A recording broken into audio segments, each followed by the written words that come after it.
오늘은 어버이 주일이어서 오늘 하나님의 말씀, 어버이에 대한 말씀들을 가지고 함께 말씀을 나눌까 합니다. 제가 지난 주일날 어버이날에 아주 비싼 카네이션을 받았습니다. 얼마나 비싼 카네이션이었냐면 재산의 절반을 주고 산 카네이션이었습니다. 누가 줬냐면 저희 막내딸이 사다가 주었는데 카네이션 값이 얼마냐 봤더니요 1,000원이었어요. 1,000원. 어버이 전날 저녁에 카네이션과 손으로 편지를 써가지고 그림도 얼마나 이쁘게 잘 그렸는지요. 나무를 그려놓고 그 나무의 열매들이 다 하트예요. 하트. 야, 그만큼 저희를 사랑한다 이렇게 표시를 해가지고 자기가 이 카네이션이 얼마인 줄 아냐고 이렇게 이야기하면서 저희한테 이제 준 거예요. 주고 나서 이제 밤에 잠을 자는데 새벽에 잠을 자다가 문득 카네이션 생각이 드는 거예요. 생각해 보니까 너무 가슴이 자면서 뭉클했어요. 왜 가슴이 뭉클했냐면 저희 딸 일주일 용돈이 2,000원이에요. 근데 2,000원인데 그 2,000원 된 용돈에서 1,000원을 세상에 카네이션을 샀다고 생각하니까 얼마나 마음이 너무너무 감동이 되는 거예요. 더군다나 며칠 전에 저희한테 막 용돈 좀 올려달라고 얘기하면서 뭐라고 그랬냐면 학교 앞에서 콜팝을 파는데 그게 치킨하고 콜라하고 같이 파는 거예요. 콜팝. 그걸 파는데 콜팝이 3,000원이라는 거예요.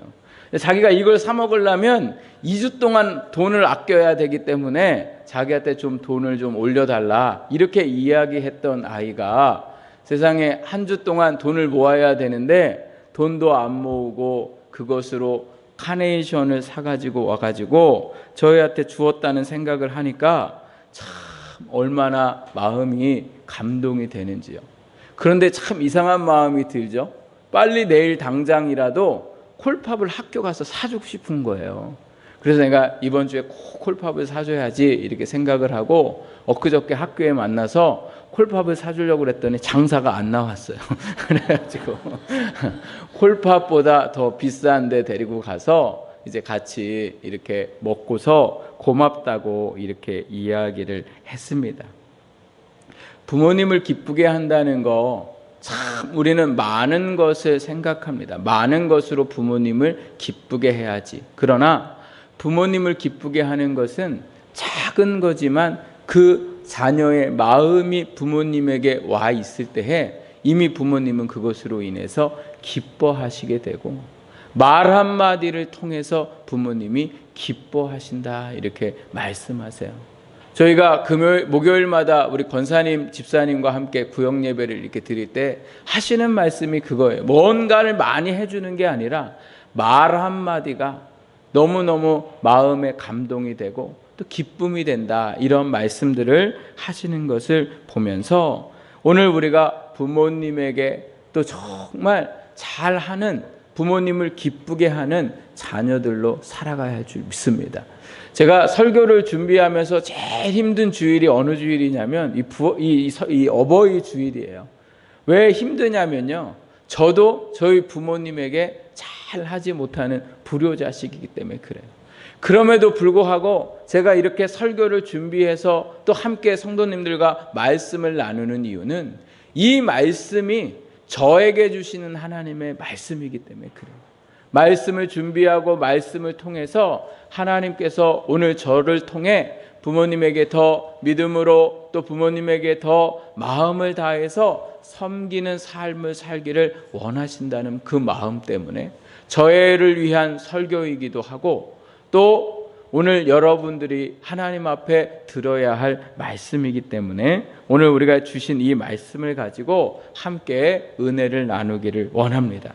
먼저 오늘 우리가 읽은 이 말씀의 내용들을 살펴보기 전에 에베소서 전체에 대해서 말씀을 드려야 됩니다. 에베소서는요, 사도 바울이 로마라는 그곳에 가서 감옥에 갔을 때에 잡혀 있을 때에 쓴 말씀이 바로 에베소서 말씀입니다. 바울은 복음을 전하는 일에 전념을 다하기 위해서 그 복음 때문에 결혼도 하지 않고 가정도 이루지 않고 그렇게 복음을 전했던 사람이 바로 사도 바울이었습니다. 그런데 이런 사도 바울이 복음을 전하러 전 곳을 세계를 누비다가 감옥에 갇혀서 복음을 더 이상 전할 수 없으니까 그 다음에 행한 게 뭐냐면 편지를 썼어요. 편지를 써서 예수 그리스도가 누구인지, 또 그리고 예수님을 믿는 사람들이 교회 안에서, 세상 안에서, 가정 안에서 어떻게 살아야 하는지를 편지를 써서 각 교회에 보내게 되고, 그 편지의 내용을 하나님의 말씀으로 성도들이 받고 그 말씀대로 살아가기를 원했더라는 거예요. 육신이 자유로울 때는 직접 다니면서 복음을 전했고, 육신이 감옥에 묶여 있을 때에는 편지라도 써서 그 복음을 전하기를 원했던 사도 바울의 열정이 있는 것이 바로 오늘 우리가 읽은 이 에베소서의 말씀입니다. 그런데 그 에베소서에, 그리고 이 말씀뿐만 아니라 골로새서나 빌립보서나 이런 말씀들도 다 감옥에서 쓴 편지인데, 그 말씀에 동일하게 빠지지 않는 게 예수 그리스도에 대한 이야기이고, 그 다음에 빠지지 않는 것이 무엇이냐면 부모님에게 예수 믿는 사람으로 어떻게 살아가야 하는지를 반드시 말씀하고 있더라는 거예요. 사도 바울이 이렇게 복음을 전하면서 부모님에게 효도하라는 이 말씀을, 당부를 빼놓고 하지 않는 그 이유, 특별히 오늘 우리가 읽은 이 에베소서 마지막 장인 6장에 맨 처음에 누구에게 대한 말씀을 하셨어요? 부모님에게 대한 말씀을 하는 그 이유, 그 이유가 무엇일까? 사도 바울이 부모님을 향한 효도하는 마음이 넘쳐서였을까요? 물론 그럴 수도 있어요. 복음을 전하느라 부모님을 자주 뵈지 못하는 자녀의 죄송한 마음 때문에 이 글을 그렇게 쓸 수도 있지만, 진짜 중요한 이유는 뭐냐? 부모님에게 효도하라는 이 말은 바울의 말이 아니라 누구의 말씀이기 때문에 그렇습니까? 하나님의 말씀이기 때문에 그래요. 더 정확하게 말하자면 하나님의 명령이기 때문에 그렇습니다. 그래서 바울은 이 하나님의 명령인 부모님에게 효도하라는 이 말씀을 빼놓지 않고 많은 교회의 성도들에게 편지로 하나님의 말씀을 전하고 있는 것을 볼 수가 있습니다. 그럼 오늘 바울이 이 말씀을 통해서 어떻게 하나님 앞에 부모님에게 대해야 하는지를 말씀하고 있는 것을 보면, 오늘 우리가 읽은 1절 말씀에 보면 먼저 뭐라고 말씀하고 있습니까? 주 안에서 너희 부모에게 순종하라. 이것이 뭐 하대요? 옳다, 이렇게 말씀하고 계세요. 부모님께 효도해야 한다는 이야기는요, 기독교에서만 하는 말이 아니에요. 모든 나라들이, 모든 종교들이, 심지어 이단들도 부모님에게 잘해야 된다라고 똑같은 말을 합니다. 그러면 기독교와 이 다른 나라와 종교에서 얘기하는, 철학에서 얘기하는 것과 뭐가 다르겠냐는 거예요. 그런데 오늘 말씀을 잘 살펴보면 다른 것이 있습니다. 뭐가 다를까? 오늘 1절 말씀의 시작을 보면 자녀들아 이렇게 이야기를 하면서 그 다음에 부모에게 순종하라 그냥 말하지 않고 반드시 그 앞에 단서가 붙었어요. 그 단서가 뭐예요? 주 안에서라는 말씀이에요. 기독교가 다른 종교와 다른 것, 또 다른 철학과 다른 것, 부모에게 잘해야 하지만 마지막 제일 중요한 건 뭐냐? 그 앞에 뭐가 붙었다고요? 주 안에서 해야 된다는 거예요. 주 안에서라는 말씀은요, 부모님께 순종하는 것은 사람의 도리이기 전에 오늘 우리를 구원하시고 우리를 이 땅에 창조하신 하나님의 명령이라는 것을 너희가 기억해야 된다는 거예요. 사람의 도리이기도 하지만 하나님이 오늘 우리에게 반드시 지키라고 명령하신 말씀이라는 거예요. 하나님의 명령을 지키지 않으면 그것이 오늘 우리에게 뭐가 돼요? 죄가 돼요. 죄는 뭐예요? 우리를 사망에 이르게 하는 그러한 것이 바로 죄라는 거예요.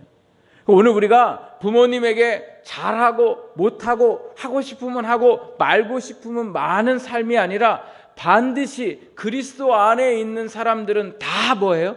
부모님에게 순종해야 한다는 거예요. 이것을 하지 않으면 오늘 우리가 뭐예요?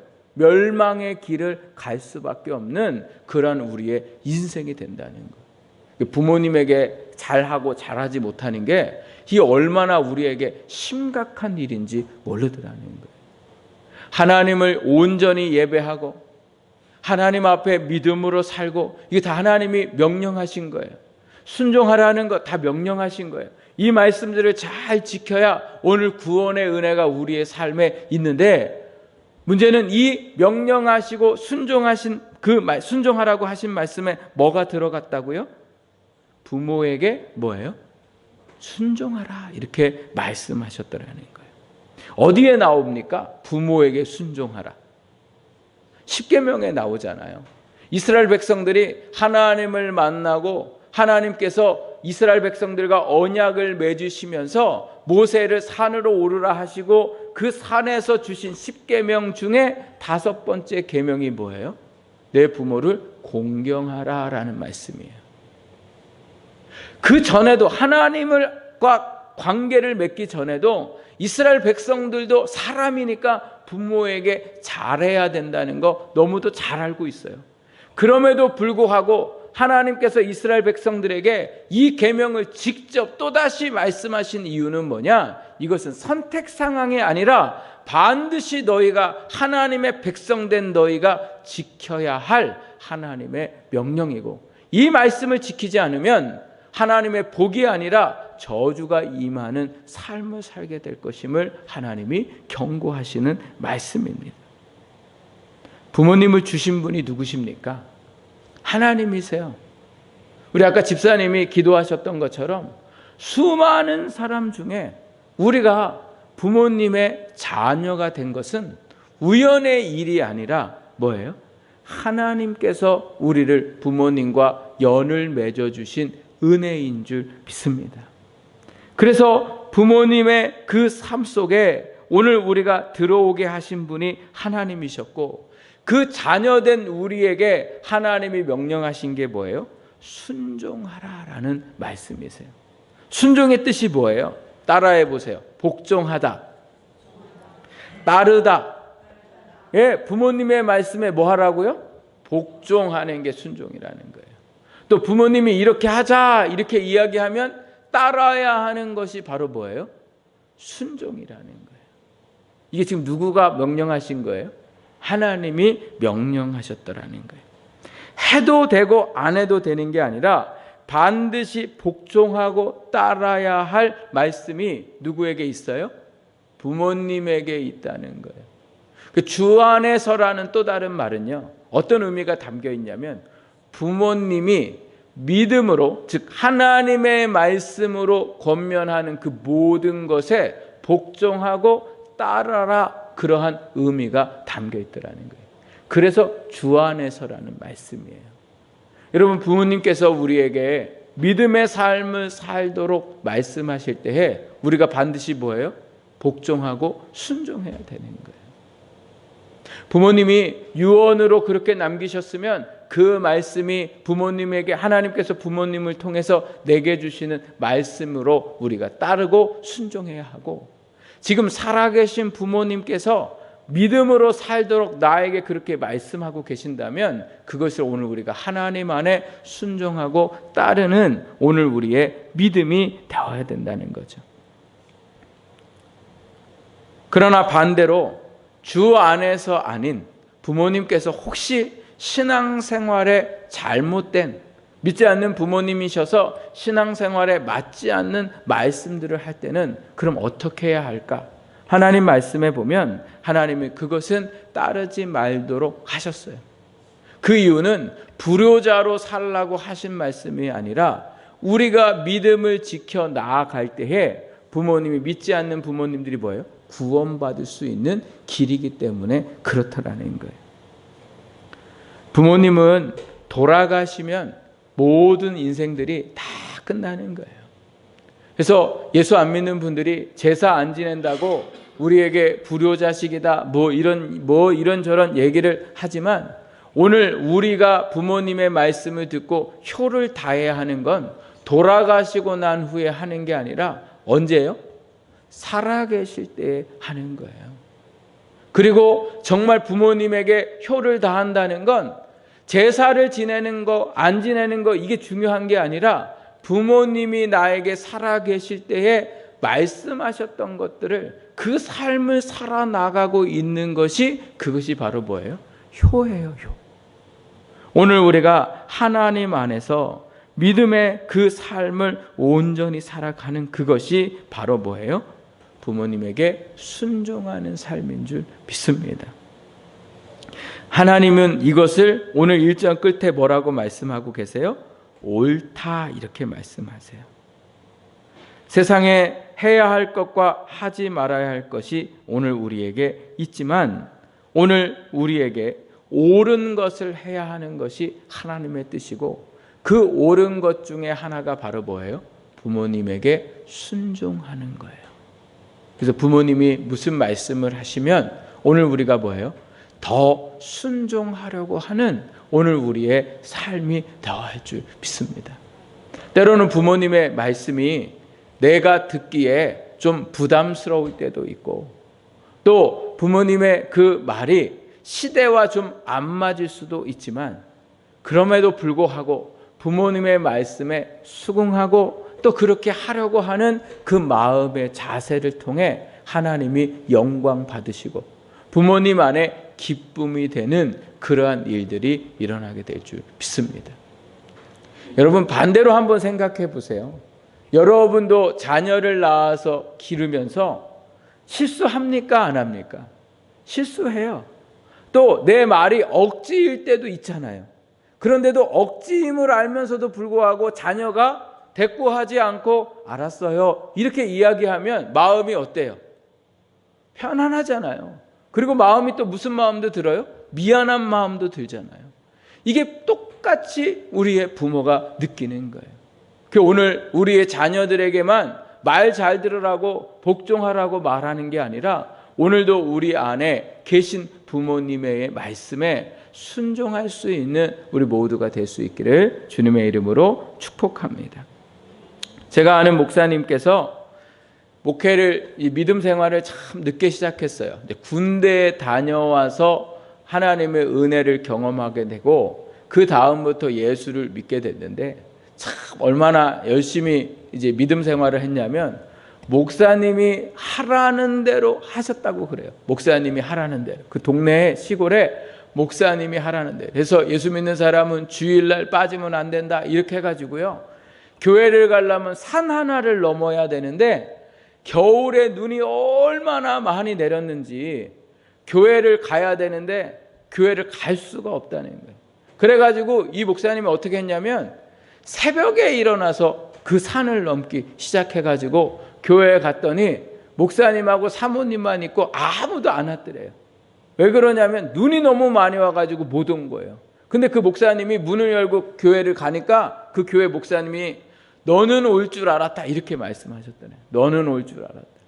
그래서 믿음이 없는데도 불구하고 처음부터 믿음 생활을 얼마나 잘했는지, 그리고 목사님이 설교하실 때 부모님에게 잘해라고 해서요, 이 분이요 그때부터 부모님에게 얼마나 잘해드렸는지, 또 동네 사람들에게 얼마나 근명성실하게 했는지 모든 사람들이 인정하고 부모님이 인정하는데, 뭐가 문제냐면 교회 가라는 말은 안 듣는 거예요. 교회 가라는 말.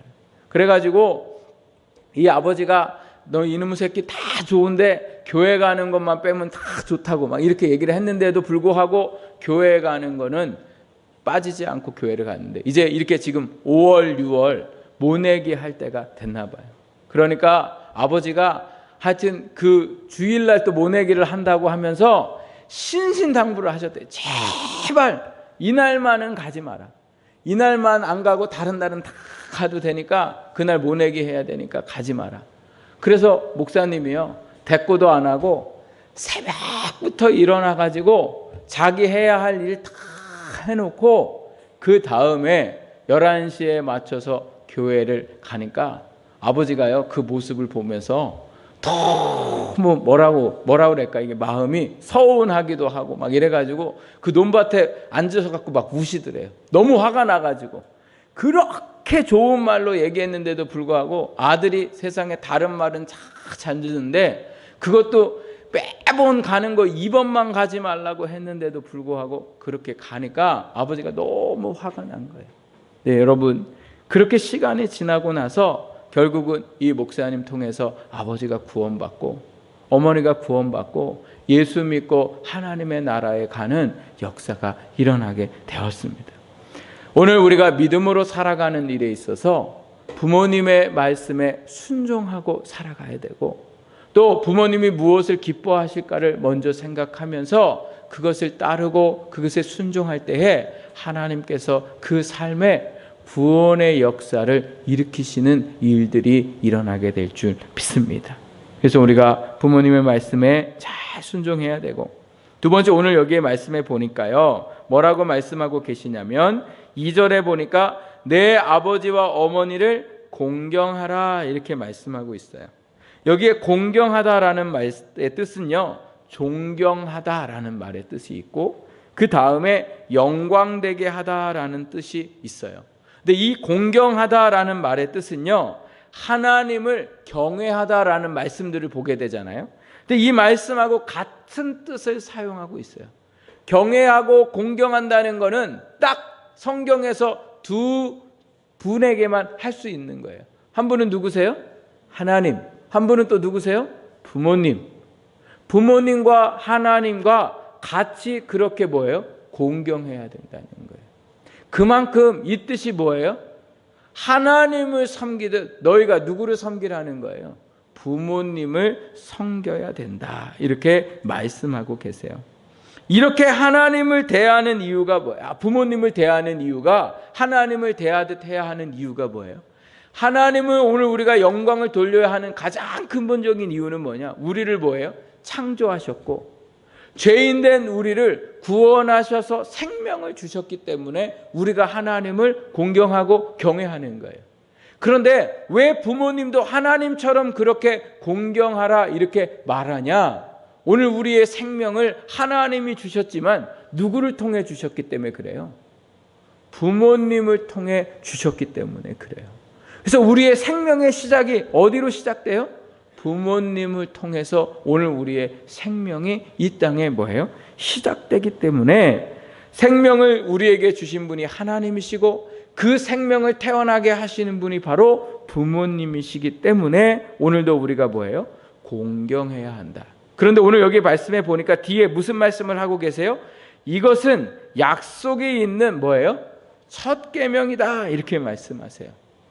10계명 중에 내 부모를 공경하라는 그 말씀이 5계명에 있다고 말씀드렸어요.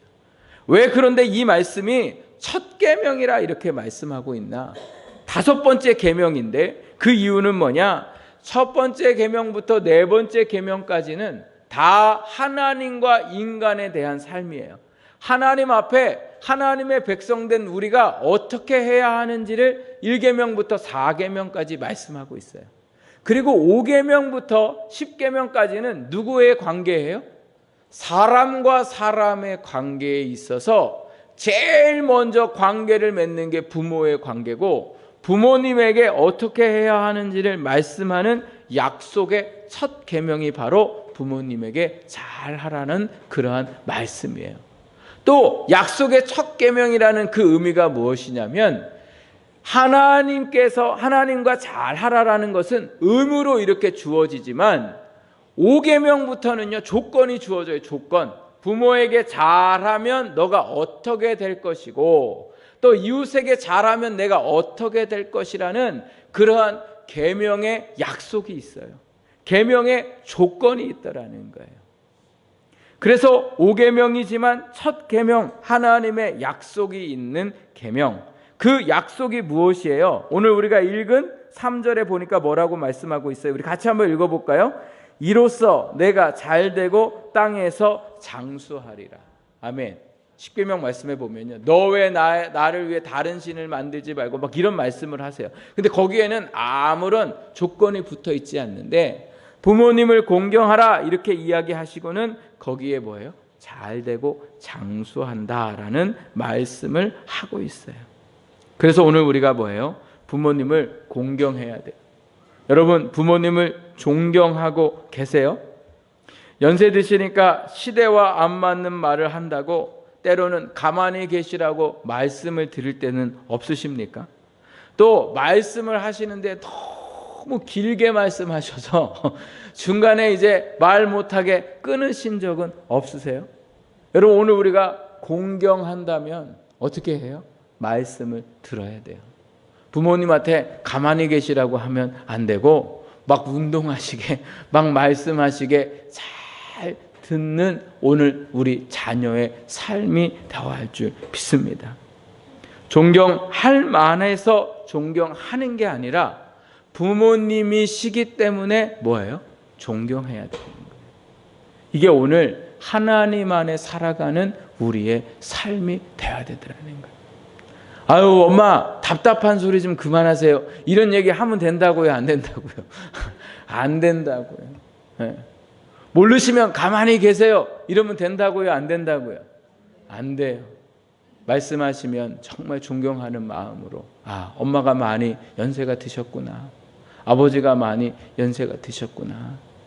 오늘 우리가 그렇게 생각하고 그분이 연세 드시기까지 나를 사랑하셨구나. 나를 위해 그렇게 희생하셔서 지금 저렇게 잘 모르실 정도로 많이 연세가 드시고 쇠약해지셨구나. 이렇게 오늘 우리가 생각하고 그 부모님께 더 잘할 수 있는 오늘 우리의 신앙의 삶이 돼야 돼요. 구약시대에는요, 부모님한테 잘못하는 사람, 가만히 계세요, 뭘 안다고 그러세요, 이렇게 얘기하는 사람은요, 걸리면 다 뭐하냐면 잡아다가 돌로 쳐 죽이라고 그랬어요. 우리가 그렇게 해야 돼요. 그렇게 해도 지금 우리는 그래야 되는데, 지금은 누가 돌로 치는 사람 있어요? 없어요? 누가 돌로 쳐요? 누가? 여러분, 부모님 생각해 보세요. 많은 사람들이 나쁜 놈이라고 얘기해도 부모님은 나쁘다 얘기하지 않아요. 제일 먼저 그 자식이 마음 아플까 봐 그게 걱정이고 상처받을까 봐 걱정하는 게 바로 부모님이에요. 그런데 우리 자식 된 우리는요, 조금만 부모님이 실수하면 그 실수에 대해서 엄마는 뭐 잘했어요 이렇게 이야기하면서 오늘 우리가 그렇게 살아갈 때가 얼마나 많은지 모르죠. 노아가 홍수 시대를 지나고 나서 방주에서 나와가지고요, 그 다음에 포도수 농사를 져가지고 수확을 해요. 수확을 하면서 대취했다 이렇게 말씀하고 있어요. 그러니까 술을 너무 많이 먹었어요. 술 먹은 것까지 좋은데 이제 술 먹고 나서 옷을 다 벗고 자기 그 텐트에서 잠을 자게 됐어요. 그런데 이 노아에게 3명의 아들이 있어요. 이 3명의 아들 중에 함이라는 아들이 우연히 아버지가 주무시는 그 텐트를 지나다가 이제 대낮에 그러고 있는 거예요. 대낮에. 그러고 지나가다가 보니까 아버지가 세상에 옷을 홀랑 벗고 주무시고 계시는 거예요. 그러니까 자식이 그걸 보면 무슨 마음이 들어요? 참 못마땅한 마음이 드는 거예요. 자식은 부모에 대한 또 이게 있잖아요. 이게 높이가. 그래가지고 부모님은 저러지 말아야 되는데 이런 생각이 있으니까 그 아버지의 모습을 보면서 속으로 막 아버지가 참 이제 이렇게 막 안 좋게 생각하고서는 그냥 끝났어야 되는데 그것을 가지고 자기 형제 셈과 야벳이라는 형제에게 가서 이야기해요. 야, 아버지가 가서 봐라. 참 보지 못할 짓을 저렇게 하고 계신다. 이러면서 그 아버지의 그 모습들을 이 두 형제에게 전해요. 이 두 형제가 그 소식을 듣고서는 아버지가 계신 곳으로 가는데 어떻게 갔냐면 뒷걸음질 쳐서 아버지의 그 벗은 몸을 가렸더라는 거예요. 이렇게 가서 간 게 아니라 이렇게 가가지고요, 아버지의 벗은 몸을 보지 않고 가렸더라는 거예요. 그렇게 하고 난 후에 아버지 노아가 깼어요. 깨가지고 보니까 두 아들은 자기의 부끄러움을 덮어줬는데 함은 아버지를 흉보고 저주하고 또 그리고 자식도 다른 자녀들에게 그 흉을 전달한 것을 보면서 이 노아가요 저주해요. 그래서 함은 종의 종이 되는 그러한 저주의 삶을 살게 돼요. 그 한뿐만 아니라 그 자녀의 자녀가 계속해서 노예의 삶을 살게 되더라는 거예요. 어떤 분들은 이런 말씀을 듣고 그런 말씀 하시는 분이 있어요. 그게 함이 잘못이냐? 아버지가 술 먹고 그런 일을 하지 말아야지. 원인 제공은 아버지가 했는데 왜 아버지가 자기가 부끄러운 짓을 하고 나서 그 함을 저주할 수가 있냐? 이거 잘못된 거 아니냐? 이렇게 말씀하는 분도 있어요. 어떻게 생각해 보면 그렇게 맞을 수도 있다 생각이 되지만 하나님께서 오늘 이 말씀을 통해서 우리에게 하시는 말씀은 뭐예요? 부모는 실수 안 합니까? 부모님도 실수해요. 사람이니까 당연히 실수해요. 그런데 하나님이 오늘 우리에게 하시는 말씀은 부모님이 실수를 하든 부모님이 실수를 하지 않든 자녀인 너희는 뭐 하라는 거예요? 부모님을 공경하라는 거예요. 부모님을 존경하라는 거예요. 존경할 수 없는 부모님의 모습들이 보일 때에도 오늘 우리는 부모님을 존경해야 할, 순종해야 할 의무를 가진 자녀인 줄 믿으시기 바랍니다. 그때 오늘 하나님께서 그렇게 살아가는 모든 인생들 속에 무슨 말씀을 하셨다고요? 이로써 내가 잘되고 땅에서 뭐가 돼요? 장수하는 복을 얻겠다 이렇게 말해요. 여러분 잘 된다는 게 뭐예요? 잘 된다는 거 무엇을 하면 더 잘 되고 안 됐던 것도 잘 되고 이러한 것도 오늘 우리의 삶에 잘 되는 복이에요. 그러나 진짜 오늘 우리의 삶에 잘 되는 복은 하나님을 알고 하나님의 주신 은혜를 누리고 그 삶 속에 날마다 영적으로 승리하며 평안을 누리며 기쁨을 누리며 살아가는 그러한 잘 되는 복이 오늘 우리에게 일어나게 되는 줄 믿습니다.